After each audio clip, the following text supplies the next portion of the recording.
Hello दोस्तों। कभी सोचा है कि आपके कोड को डिसीजन लेने की पावर कैसे देते हैं? जैसे रियल लाइफ में हम बोलते हैं इफ़ ये होता तो हम ये करते, वैसा ही कोडिंग में होता है। आज के वीडियो में हम सीखेंगे पाइथन के कंडीशनल्स और बूलियंस के बारे में, और देखेंगे कैसे हम इनका यूज़ करके पाइथन को सोचने पर मजबूर कर सकते हैं। चलो स्टार्ट करते हैं। सबसे पहले देखते हैं बूलियंस। बूलियंस क्या होते हैं? ट्रू या फॉल्स वैल्यू। तो यहाँ पे मैंने एक वेरिएबल लिया है जिसमें मैंने क्या स्टोर किया है? ट्रू वैल्यू, एक बूलियन वैल्यू स्टोर करी है, इज अंडरस्कोर हॉट। तो आप इसको ऊपर हॉवर करोगे तो आपको दिख जाएगा true value of bool type, यानी कि बूलियन टाइप। अब हम देखते हैं इफ स्टेटमेंट का बेसिक सिंटेक्स। इफ का मतलब होता है अगर ये वाला कंडीशन ट्रू हुआ तभी नीचे वाला कोड रन होगा। ठीक है, तो इसके सिंटेक्स में इफ आएगा, कंडीशन आएगा, कोलन आएगा और ये स्पेस आएगा, फिर उसके बाद आपका कोड आएगा। ये स्पेस बहुत बहुत इंपॉर्टेंट है। अगर आप ये स्पेस नहीं लगाते हो और रन करोगे तो आपको आउटपुट मिलेगा इंडेंटेशन एरर। तो ये इंडेंटेशन क्या है? ये स्पेसिंग ही इंडेंटेशन था। तो आपको इंडेंटेशन देना है तो आप टैब प्रेस करो तो आपको ये स्पेसिंग मिल जाएगी। तो जो भी पार्ट आप कोड का इंडेंटेशन के साथ लिखोगे वो इस इफ स्टेटमेंट का पार्ट हो जाएगा। जैसे कि अभी ये ही लिखा है तो ये प्रिंट आज बहुत गर्मी है, तो इसका ये पार्ट है। देखो अभी हमारी कंडीशन ट्रू है तो हमारा ये वाला पार्ट चल जाना चाहिए। तो अब देखोगे आज बहुत गर्मी है, आउटपुट आ गया। अगर मैं इसको फॉल्स कर दूंगा तो मुझे कोई आउटपुट नहीं मिलेगा। ठीक है, अगर मैं कुछ और वैल्यूज ऐड करना चाहता हूँ, वैल्यूज नहीं कुछ और कोड ऐड करना चाहता हूँ, मैं यहाँ पे एक और प्रिंट स्टेटमेंट ऐड करना चाहता हूँ, तो मुझे ये इंडेंटेशन के साथ ही लिखना पड़ेगा। जैसे कि मैं लिखूंगा इनसाइड इफ। अब मैं इसको रन करूंगा तो देखो आज बहुत गर्मी है, इनसाइड इफ, ये दोनों है। अगर फॉल्स करूंगा तो मुझे कुछ भी आउटपुट नहीं मिलेगा, क्योंकि इफ तभी चलता है जब कंडीशन ट्रू हो। तो अब मेरे को दोनों कंडीशन हैंडल करनी है। तो इफ के साथ तो मैं कर नहीं पा रहा, तो मुझे यहाँ पे एंट्री किसकी होगी? यहाँ पे एंट्री होगी एल्स की। एल्स का यूज करके मैं अपनी फॉल्स कंडीशन को भी हैंडल कर सकता हूँ। उसके लिए मुझे सिर्फ लिखना है इफ के साथ ही एल्स कोलन, इंडेंटेशन के साथ ही स्पेसिंग के साथ ही मुझे लिखना होगा प्रिंट। और मैं अगर कुछ प्रिंट कराना चाहता हूँ तो उसमें मैं वो डाल सकता हूँ। मैं यहीं से कॉपी कर लेता हूँ, आज थोड़ा ठंडा है। अब मैं आपको ये रन करके दिखाता हूँ तो देखो फॉल्स कंडीशन में मेरे को एक आउटपुट मिल गया। तो अब मेरी दोनों कंडीशन हैंडल होगी, ट्रू वाली भी और फॉल्स वाली भी। किसके हेल्प से? इफ और एल्स के हेल्प से। लेकिन अब रियल लाइफ में हो सकता है आपको मल्टीपल ऑप्शंस मिले चेक करने को। उस केस में आप क्या करोगे? उस केस में एंट्री होती है एलिफ की। उसका भी हम एक एग्जांपल देख लेते हैं। यहाँ पे मैं एक वेदर का एग्जांपल ले रहा हूँ। मैंने एक वेरिएबल लिया है वेदर, और उसमें मैंने स्टोर कराया क्लाउडी, और मैंने ये इफ और एलिफ यूज किया है कंडीशंस चेक करने के लिए, ताकि मेरी मल्टीपल कंडीशन चेक हो सके। तो ये चेक करेगा क्या वेदर डबल इक्वल टू का मतलब होता है कंपैरिजन ऑपरेटर। इसके बारे में भी मैं आपको अभी थोड़ी देर बाद समझाऊंगा। अभी आप ये समझ लो ये कंपेयर करके ट्रू या फॉल्स आउटपुट देता है। अब आपका क्लाउडी जो है क्या सनी के इक्वल है? नहीं, तो आपको आउटपुट देगा फॉल्स। तो ये वाला पार्ट नहीं चलना चाहिए। एलिफ वाला पार्ट देखते हैं। वो कह रहा है क्या क्लाउडी रेनी के इक्वल है? ये भी फॉल्स होगा, तो ये भी पार्ट नहीं चलेगा। फिर दोबारा एलिफ लगाया है और फिर चेक कर रहा है क्या क्लाउडी क्लाउडी के इक्वल है? हाँ है, ये तो ट्रू हो जाएगा। तो यानी कि आपका आउटपुट आ जाएगा बाहर बादल है। तो मैं इसको रन करता हूँ तो देखो आउटपुट आ गया बाहर बादल है। इन केस मैं इसमें सनी पास करता हूँ तो मेरे को पहली वाली कंडीशन फुलफिल हो जाएगी, ट्रू आ जाएगा। उसका मतलब ये वाला कंडीशन ट्रू हो गई, तो मुझे आउटपुट मिल गया चलो पिकनिक पे चलते हैं। अगर मैं इसको रेनी पास करता हूँ तो ये मुझे आउटपुट देगा छाता मत भूलना, रेनी के कंडीशन में। अगर मैं उसको लिख देता हूँ ह्यूमिडिटी, ह्यूमिडिटी हो गई है, तो अब उसके पास कोई भी कंडीशन नहीं है जो कि ट्रू हो रही हो। तो उस केस में एल्स पार्ट रन कर जाएगा। अब मैं रन करके दिखाता हूँ तो आएगा वेदर अनप्रिडिक्टेबल है। तो आपने देखा कैसे मैंने मल्टीपल कंडीशंस को हैंडल किया इफ और एलिफ का यूज करके। यहाँ पे भी आपको दिख रही होगी ये इंडेंटेशन, इसका आपको खास ध्यान रखना है। अब हम बात करते हैं कंपैरिजन एंड लॉजिकल ऑपरेटर्स के बारे में। कंपैरिजन ऑपरेटर, जैसे कि अभी मैंने आपको बताया डबल इक्वल टू एक कंपैरिजन ऑपरेटर है, ऐसे ही हमारे पास और भी कंपैरिजन ऑपरेटर हैं जो कंपैरिजन के ही काम आते हैं, जैसा कि उसका नेम ही बताता है। तो हम देखते हैं कौन कौन से हमारे पास कंपैरिजन ऑपरेटर हैं पाइथन में। पहला है ये डबल इक्वल टू, दूसरा है नॉट इक्वल टू, फिर है less than, greater than, less than equal to, greater than equal to. ये सब हमारे कंपैरिजन ऑपरेटर हैं। अब हम इसको एक एग्जांपल के साथ समझ लेते हैं। मान लो आपके पास एक num अंडरस्कोर 1 नाम का वेरिएबल है जिसमें 3 स्टोर्ड है, और num अंडरस्कोर 2 नाम का एक वेरिएबल है जिसमें 4 स्टोर्ड है। आपने प्रिंट किया क्या num1 इक्वल टू num2 है। तो ये आपको क्या करता है, कंपैरिजन ऑपरेटर कंपेयर करके आपको आउटपुट देता है बुलियन के फॉर्मेट में, ट्रू या फॉल्स देगा ये आपको। अब मैंने रन किया तो ये मेरे को दे रहा फॉल्स, क्योंकि जो num1 है जो कि 3 है वो 4 के इक्वल नहीं है, तो उसने मुझे फॉल्स दिया। अगर मैं num2 को 3 कर देता तो ये मुझे आउटपुट दे देता ट्रू। ठीक है, अगर मैं इसको 4 ही रहने दूँ और मैं यूज़ करूँ यहाँ पे नॉट इक्वल टू, तो क्या आंसर आना चाहिए, क्या num1 यानी कि 3 4 के नहीं इक्वल तो नहीं है, मतलब नॉट इक्वल टू 4 है, हाँ ये तो ट्रू है। तो मैं इसको देखो, इसको पहले क्रॉस करता हूँ, आपको दोबारा से रन करके दिखाता हूँ, ये आउटपुट मिल गया, क्योंकि जो 3 है हमारा 4 के इक्वल नहीं है, नॉट इक्वल टू 4।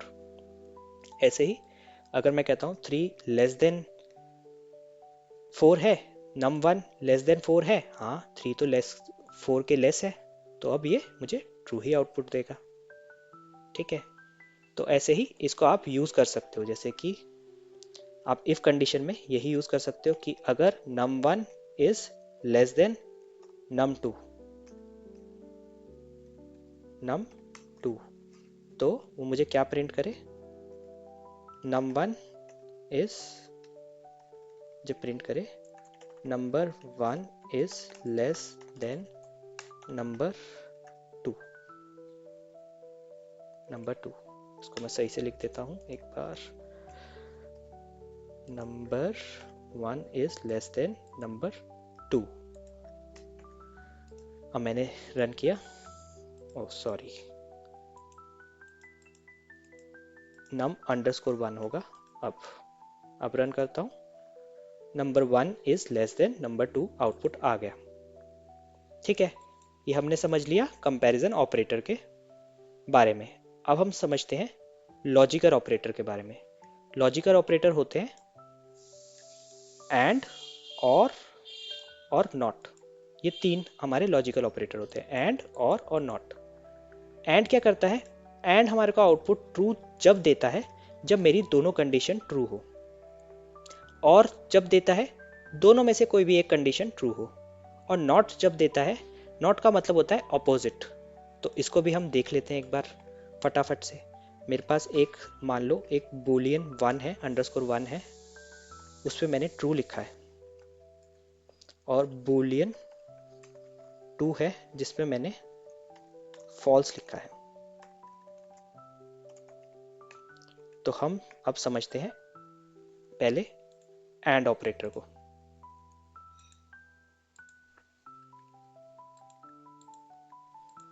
तो मैंने कहा Boolean 1 and Boolean 2। And operator क्या करता है, मैंने बताया अगर दोनों कंडीशन ट्रू होगी तभी वो मुझे ट्रू आउटपुट देगा, वरना वो मुझे फॉल्स आउटपुट देगा। अब इसमें एक कंडीशन ट्रू है, एक कंडीशन फॉल्स है, तो ये मुझे फॉल्स रिटर्न कर देगा। अगर मेरी दोनों कंडीशन ट्रू होती तभी ये मुझे आउटपुट ट्रू का देता। ऐसे ही और की बात करूं, और के लिए एक ही कंडीशन ट्रू होनी चाहिए, या तो ये ट्रू हो या ये ट्रू हो या दोनों ट्रू हो, तब भी मुझे ट्रू देगा। ठीक है, कोई सी भी एक कंडीशन ट्रू होगी तो मुझे वो ट्रू आउटपुट दे देगा। देखो मैंने दोनों तरफ ट्रू दिया तो मुझे दोनों ट्रू मिल रही है और के कंडीशन में। अगर मैं एक को फॉल्स भी कर दूंगा, कि अगर मैं बुल अंडरस्कोर 2 को फॉल्स कर दूंगा, तब भी ये मुझे आउटपुट ट्रू देगा। ठीक है, अगर दोनों फॉल्स होंगे तो मुझे और फॉल्स देगा। आप समझ पा रहे हो कि एक कोई सा भी एक आपको ट्रू हो जाए बस, ये आपको और जो है ट्रू दे देता है। इसको हम एग्जांपल्स के साथ भी समझेंगे अभी। और नॉट क्या करता है, ये ऑपोजिट देता है। अगर मैं समझ लो मेरे पास एक वेरिएबल है सिर्फ बूल वन, बूल अंडरस्कोर वन है, अगर मैं इसके आगे नॉट लिख दूंगा, जैसे नॉट लिख दूंगा, तो ये मेरे इसको ऑपोजिट कर देगा, फॉल्स को ट्रू कर देगा। मैंने देखो रन किया तो मुझे ट्रू कर दिया। अगर ये ट्रू होता तो नॉट क्या करेगा, इसको फॉल्स कर देगा, फॉल्स कर देगा। ठीक है, अब हम इसको देखते हैं हम कैसे यूज कर सकते हैं अपने पाइथन में इसको डिसीजन लेने के लिए, कैसे वो डिसीजन ले सकता है। तो यहाँ पे मैंने एक छोटा सा प्रोग्राम लिखा है जिसपे मैं चेक कर रहा हूँ कि कोई बच्चा है, वो मूवी देखने आया है, ठीक है, तो उसके पास टिकट होनी चाहिए और वो 18 साल से बड़ा होना चाहिए, तो ही वो मूवी के लिए अलाउड है। अगर नहीं है, दोनों में से कोई भी कंडीशन फुलफिल नहीं होती है, तो मैं उसे अंदर नहीं एंट्री दूंगा, कि एंट्री नॉट अलाउड। ठीक है, आपको प्रोग्राम समझ में आ गया कि क्या करना चाह रहे हैं। तो मैंने एक वेरिएबल लिया है एज, जिसमें मैं एज एंटर करवा दे रहा हूँ यूज़र से। तो उसने मुझे लिखा कि 15 एज है और टिकट है उसके पास, हाँ टिकट है। तो अब हम कर रहे हैं इफ स्टेटमेंट का यूज़। ये हुई उसकी कंडीशन। हमने कंडीशन में क्या चेक किया है, क्या age greater than equal to 18 है, नहीं है, तो ये क्या हुआ हमारा, ये वाला पार्ट क्या हुआ हमारा, फॉल्स, फॉल्स हो गया। फिर हमने क्या यूज़ किया है, लॉजिकल ऑपरेटर एंड यूज़ किया है। और उसके बाद हमारी दूसरी कंडीशन क्या है, हैज़ टिकट ट्रू, हाँ ये ट्रू। लेकिन हमें पता है कि एंड क्या करता है, एंड तभी काम करता है, तभी ट्रू रिजल्ट देता है जब मेरी दोनों कंडीशन फुलफिल हो। इस केस में मेरी एक कंडीशन फॉल्स है और एक कंडीशन ट्रू है, तो इस केस में एंड मुझे रिजल्ट देगा फॉल्स का। तो ये वाला पार्ट नहीं चलेगा और वो मुझे कहेगा सॉरी एंट्री नॉट अलाउड। तो मैं इसको रन करता हूँ, देखो सॉरी एंट्री अलाउड नहीं है, आउटपुट आ गया। ठीक है, अगर मैं इसको एज को भी 25 कर देता हूँ, तो उस कंडीशन में मेरी दोनों कंडीशन ट्रू हो जाएंगी, ये वाली भी ट्रू हो जाएगी और ये वाली भी ट्रू हो जाएगी। और इस कंडीशन में मेरा एंड का जो आउटपुट है, इस एंड का जो आउटपुट होगा ट्रू आ जाएगा। तो मुझे आउटपुट दे रहा है मूवी देखने चलो। ठीक है, अब हम देखते हैं एक और एग्जांपल, किसका, और का। अब ये वाला मैंने जो कोड लिखा है वो ये लिखा है कि या तो किसी के पास, अब मैंने उसको एक मेले में बुलाया है, वहाँ पे एंट्री तभी होगी या तो आपके पास मेले की टिकट हो या फिर मेले का पास हो, दोनों में से कोई भी होगा तो वो आपको एंट्री दे देगा। फॉर एग्जाम्पल, अब मैंने लिखा है एक वेरिएबल हैज़ अंडरस्कोर टिकट। अब उसके पास, बंदे के पास टिकट है लेकिन उसके पास पास नहीं है, तो उसको एंट्री अलाउ हो जानी चाहिए। अब मैंने एक चलाया, क्योंकि और का क्या केस होता है, और का केस होता है कोई भी एक कंडीशन ट्रू हो जाए। इसमें हैज़ टिकट वाली तो ट्रू हो रही है और दूसरी वाली फॉल्स हो रही है, तो मेरा आउटपुट क्या आया, ट्रू। और के लिए सिर्फ एक कंडीशन मेरी ट्रू होनी चाहिए, तो ये वाली ट्रू हुई तो मुझे एंट्री अलाउ हो जाएगी। तो मैंने चलाया, देखो मुझे एंट्री अलाउ हो गई। अगर मेरे पास दोनों ही नहीं है तो वो मुझे एंट्री नहीं देगा, एंट्री नॉट अलाउड। अगर मेरे पास टिकट नहीं है और पास है तो वो भी मुझे एंट्री अलाउ हो जाएगी। तो आपने देखा हम कैसे और का यूज करके कैसे अपनी कंडीशंस लगा सकते हैं। अब आगे देखते हैं नॉट का यूसेज। अब मैंने एक वेरिएबल लिया है जो मेरा लॉगिन चेक कर रहा है। अगर लॉगिन फॉल्स हुआ तो वो मुझे प्लीज लॉगिन प्रिंट करके दे दे। तो हमें क्या पता है, हमें ये पता है कि इफ तब चलता है जब कंडीशन ट्रू होती है। तो मेरी तो यहाँ पे लॉगिन तो मुझे फॉल्स दे रहा है पर मुझे आउटपुट चाहिए था, तो मैंने क्या करा, जो मेरा आउटपुट आ रहा था यहाँ पे, जो मेरे को वेरिएबल मिल रहा था, मैंने उसका नॉट कर दिया, उसको अपोजिट कर दिया। अगर वो यहाँ पे, ये मतलब ये तो फॉल्स है पर ये नॉट करने के बाद ये ट्रू हो जाएगा और मुझे वो कहेगा प्लीज लॉग इन। अब मैंने लॉग इन नहीं किया है, वेरिएबल को मैंने फॉल्स किया है, तो मुझे कह रहा है प्लीज लॉग इन। और अगर मैं इसको कह देता हूँ अगर मैंने लॉग इन कर लिया तो मुझे वो लॉग इन करने देगा, और मैं ट्रू लिखूंगा तो ये मुझे लॉग इन करने देगा और मुझे बोलेगा नहीं कि लॉग इन करो। ठीक है, तो ये होता है नॉट का यूसेज। अब आगे देखते हैं फॉल्सी वैल्यू। ये बहुत इंपॉर्टेंट टॉपिक है, ये फ्रेशर्स को काफ़ी पूछा जाता है इंटरव्यूज़ में। तो यहाँ पे फॉल्सी वैल्यूज़ होते हैं जो हमेशा ऑटोमेटिकली फॉल्स रहते हैं, जैसे कि फॉल्स हो गया, फॉल्स हो गया, ज़ीरो हो गया, एम्प्टी स्ट्रिंग हो गई, एम्प्टी लिस्ट हो गई, एम्प्टी लिस्ट हो गया और एम्प्टी डिक्शनरी। ये सब आपके ऑटोमेटिकली फॉल्स होते हैं। अब और एक और होता है, वो होता है नन। अब आपने इस एग्जांपल में देखो, यहाँ पे एम्प्टी लिस्ट है, एम्प्टी लिस्ट है यानी कि ये फॉल्स हुई, तो ये वाली कंडीशन मेरी फुलफिल नहीं हुई। वो कहेगा लिस्ट इज नॉट एम्प्टी, नहीं प्रिंट होगा। इस कंडीशन में होगा लिस्ट इज एम्प्टी, क्योंकि ये कंडीशन हमेशा फॉल्स ही होती है। और मैं पहले ऊपर वाला पार्ट कमेंट आउट कर देता हूँ, अब रन करता हूँ तो आपको क्लैरिटी हो जाएगी। List is empty. अगर मैं कोई लिस्ट में वैल्यू ऐड कर दूँ तो ये एक नॉन एम्प्टी लिस्ट होगी, तब मुझे आउटपुट देगा list is not empty. Empty दिया तो ये, तो ऐसे ही ट्रिकी क्वेश्चंस दे देते हैं कि आपको एक एम्प्टी लिस्ट दे दी और आपको कहा कि क्या आउटपुट आना चाहिए कोड का, तो आप कंफ्यूज ना हो जाओ। तो ये आपके लिए बहुत इंपॉर्टेंट कॉन्सेप्ट है।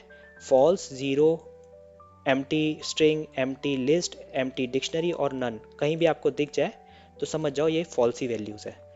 अगर आप इस पर ज़ीरो भी पास करोगे तो ये देखो, ये वाला ज़ीरो पास करते ही इसका मतलब ये फॉल्स है। ये वाला पार्ट नहीं रन करेगा, ये वाला पार्ट रन करेगा। ध्यान से देखना, मैं इसको बंद कर देता हूँ, एक बार चलाता हूँ। लिस्ट इज एम्प्टी, ये सब फॉल्स है। ठीक है, अब लास्ट में मैं आपको एक और इम्पॉर्टेंट चीज़ बताता हूँ जो कि काफ़ी इंटरव्यूज़ में पूछी जाती है। वो है इज़ और डबल इक्वल टू का डिफरेंस। तो यहाँ पे मैंने दो वेरिएबल लिए हैं। एक वेरिएबल में मैंने 1 2 3 स्टोर कराई है अपनी लिस्ट में, और दूसरे में भी सेम ही 1 2 3 स्टोर कराया है।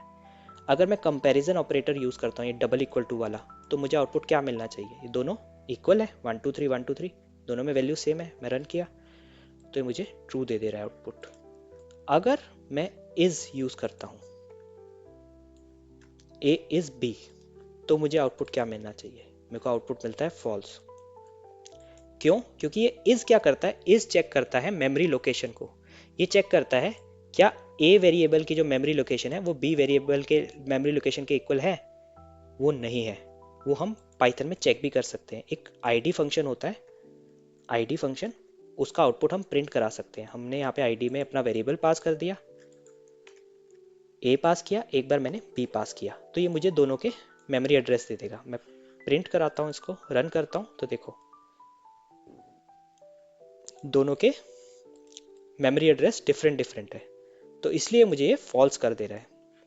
अगर मैं क्या लिखता, b इक्वल टू ए लिख देता, यानी कि अब b जो है इसी को पॉइंट कर रहा है, तो अब मेमोरी एड्रेस सेम हो जाएंगे। इस कंडीशन में ये मुझे a इज b ट्रू देगा, क्योंकि मेरे मेमोरी लोकेशन सेम हो जाएंगे।